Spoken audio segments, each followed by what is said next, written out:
রাজ্যের উন্নয়নের পাঁচালী তৃণমূলের পাচন হবে শেষে, এবং এতে উন্নয়নের পাঁচালী না, চুরির পাঁচালী।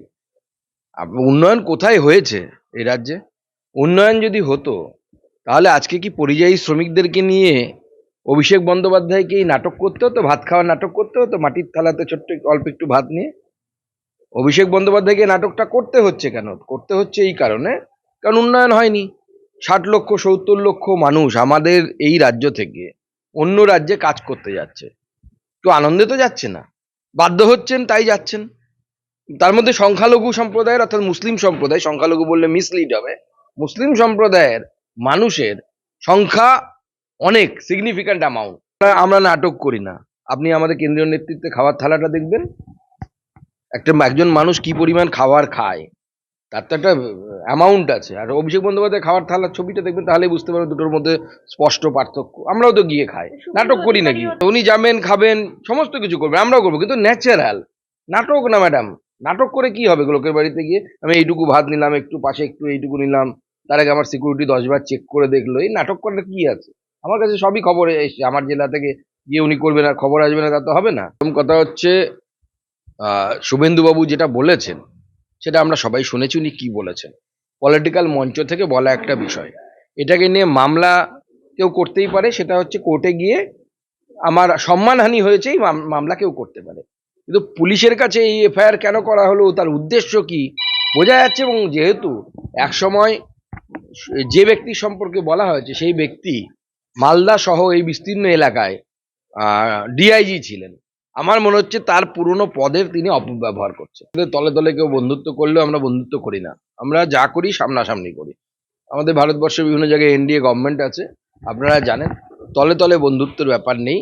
আইএসএফ তার নীতি আদর্শ নিয়ে লড়ছে, আইএসএফ আমাদের পুরো 180 ডিগ্রি দূরে অবস্থান করে। তারা লেফট কংগ্রেসের সাথে গতবার ছিল, এবার কোথায় থাকবে আমরা জানি না, তারা কি করবে তাদের ব্যাপার।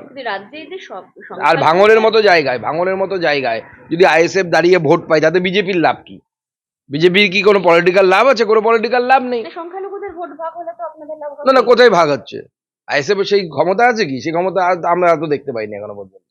আইএসএফ ভাঙরে শক্তিশালী, যেখানে ওদের মুড়িদ আছে, ওদের ভোট ব্যাংকটা হচ্ছে ওদের ওই যে ধর্মীয় স্থান আছে, তার মুরিদ যারা হয় তারাই দেখি জেনারেলি আইএসএফ এর সমর্থক হয়। আজকে অনেকগুলো বার্তা আছে, তার মধ্যে একটা হচ্ছে প্রশাসন থেকে শত চেষ্টার পরেও প্রায় 250 জন সিঙ্গুরের কৃষক কিন্তু এনওসি দিয়েছে এই সভার জন্য। মানে সিঙ্গুরের কৃষকদেরকে কিন্তু ভয় দেখানো হয়েছিল, পক্ষান্তরে বলা হয়েছিল যেন এনওসি না দেওয়া হয়, কারণ আমরা চাষের জমি বা চাষযোগ্য জমিতেই সভা করার জায়গা হয়েছে, যেখানে চাষ নেই এখন এই মুহূর্তে। তো স্বাভাবিকভাবে এটা একটা বিরাট বড় বার্তা যে সিঙ্গুরের কৃষকরা বুঝতে পেরেছেন যে তাদের জীবনকে নিয়ে মমতা বন্দ্যোপাধ্যায় ছিনিমিনি খুলেছে। আমি যাচ্ছি মাননীয় প্রধানমন্ত্রী সভার প্রস্তুতি দেখতে, এবং তার সাথে সাথে প্রস্তুতি দেখার সাথে সাথে আমি স্থানীয় মানুষের কাছেও যাব, তাদেরকে আহ্বান জানাবো যে আপনারা মাননীয় প্রধানমন্ত্রীকে শুনতে আসুন, মাননীয় প্রধানমন্ত্রীকে দেখতে আসুন। তার বক্তব্য, তার চিন্তাধারা গোটা বিশ্বকে প্রভাবিত করছে। যখন আপনারা তিনি বাড়ির কাছে আসছেন, আমরা সবাই যাব দেখতে, আমিও থাকবো, সবাই থাকবেন আপনারা অবশ্যই। এবং কলকাতার সহ এই যে আমাদের বিস্তীর্ণ শিল্পাঞ্চল, যেটা হাওড়া অবধি ছিল, পরবর্তী সময় হুগলি বা ওদিকটাই সম্প্রসারণ করার চেষ্টা হয়েছিল, সেটা বিরাট ধাক্কা খায় হচ্ছে এই টাটার চলে যাওয়া নিয়ে। এবং সেই সময় টাটা যুগান্তকারী, রতন টাটা, স্বর্গীয় রতন টাটা, তিনি যুগান্তকারী একটি মন্তব্য করে গেছেন কি, আমি যে খারাপ এম ছেড়ে আমি ভালো এম এর কাছে গেলাম।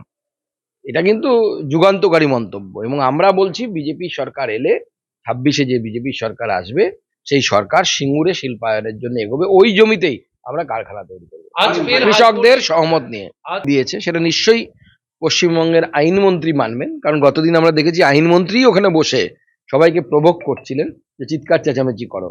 চরম অব্যবস্থা, কোনো রকম হিন্দুদের অনুষ্ঠান নিয়ে কোনো রকম মাথা ব্যথা নেই। এটা যদি ইস্তেমা না কি হয় সেটা হতো, তাহলে দেখতেন অনেক মাথা ব্যথা ডিজি গিয়ে ঘুরে বেড়াতো, সমস্ত কিছু দেখতো। চরম অব্যবস্থা, কিছু নেই। এবং যে লোক আসেনি, লোক কমছে। সব থেকে যেটা আমাদের ইয়ের বিষয়, লোক কিন্তু কমছে। আমি গতকাল গেছিলাম, লোক নেই, লোক সংখ্যা কিন্তু অন্যান্য বারের তুলনায় অনেকটাই কম। কিন্তু বিষয়টা হচ্ছে, দেখুন এসআইআর এ কাদের নাম বাদ যাচ্ছে, যাদের নাম যারা মৃত তাদের নাম বাদ যাচ্ছে, যাদের কোনো ডাউটফুল ভোটার তাদের নাম বাদ যাচ্ছে। আমরা কি বুকে হাত দিয়ে বলতে পারি যে পশ্চিমবঙ্গে বাইরে থেকে লোক আসেনি? এসেছে তো, বছরের পর বছর আমরা দেখেছি তো, ডেমোগ্রাফিক চেঞ্জ হয়েছে এই পশ্চিমবঙ্গে। এটা বাস্তবিকতা। হিন্দুদের সংখ্যা কমেছে সীমান্তবর্তী এলাকায়, মুসলিম সংখ্যা বেড়েছে। টোটালটা কি বায়োলজিক্যালি পসিবল? যারা বিশেষজ্ঞ তারা বলছেন না, বায়োলজিক্যালি অর্থাৎ জৈবিকভাবে এটা সম্ভব নয়, এটা অনুপ্রবেশের মাধ্যমে সম্ভব। টাটা গ্রুপকে আনতে পারবো কিনা এই মুহূর্তে আমার কথা না বলে, টাটা গ্রুপের সাথে কথা না বলে বলা উচিত না। কিন্তু আমরা শিল্পায়ন করব, ওই জমিতেই করব, কৃষকদের মত নিয়ে করব।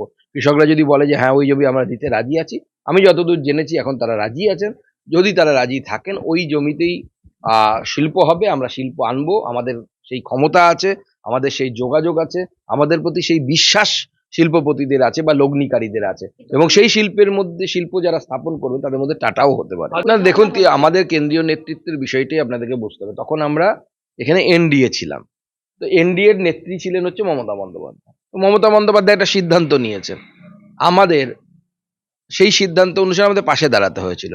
কিন্তু যখন রতন টাটা সিদ্ধান্ত নিলেন তিনি এখানে থাকবেন না, গেলেন কোথায়? বিজেপির কাছেই গেলেন। নরেন্দ্র মোদী মুখ্যমন্ত্রী তখন ছিলেন গুজরাটে, তার কাছেই গেলেন না? তখন তো আমরা সেখানে বাধা দিইনি যে রতন টাটা গেছে বলে ওখানে আমরা করতে দেবো না, এখানে যেহেতু আমাদের এনডিএর।